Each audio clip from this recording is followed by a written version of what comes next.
Hi all, Dr. Arun Gidan from Ashika Devi Child Clinic, Kanjipuram. இன்னைக்கு நம்ம எதை பற்றி டிஸ்கஸ் பண்ண போகிறோம்னா ஐ இன்ஃபெக்ஷன்ஸ் இன் நியூபார்ன்.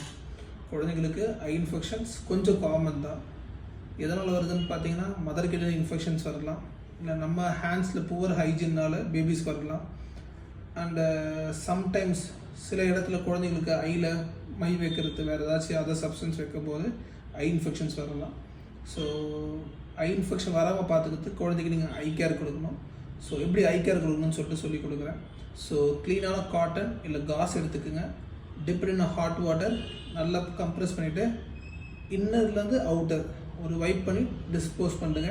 டேக் அனதர் பீஸ், இன்னொரு காட்டன் எடுத்து அதே போல் சுடத்தில் டிப் பண்ணி உள்ளது வெளியில் டிப் பண்ணி க்ளீன் பண்ணுங்கள். ஸோ இதுதான் ஐ கேர் சொல்லுவோம். இதை நீங்கள் கண்டிப்பாக குழந்தைக்கு பண்ணணும். ஸோ ஒன்று வந்து ஐ இன்ஃபெக்ஷன்ஸ், இன்னொன்று வந்து குழந்தைங்களுக்கு வந்து கண்ணிலேருந்து தண்ணி வந்துகிட்டே இருக்கலாம். இந்த கண்ணிலேருந்து தண்ணி வந்துகிட்டே இருக்கும்போது பார்த்தீங்கன்னா சம் டக் பிளாக் ஆகிருந்தால் கூட இந்த கண்டிஷன்ஸ் வரும். ஸோ கண்ணிலேருந்து தண்ணி வந்துகிட்டே இருந்தால் you have to refer your doctor. And கண்ணிலேருந்து டிஸ்சார்ஜ் வந்துகிட்டே இருக்குது, கண் ரெட்டாக இருக்குன்னா that is also sign for eye infection. இது ரெண்டு தான் ரொம்ப காமனாக இருக்கும். So if your baby has this, act appropriately. Thank you.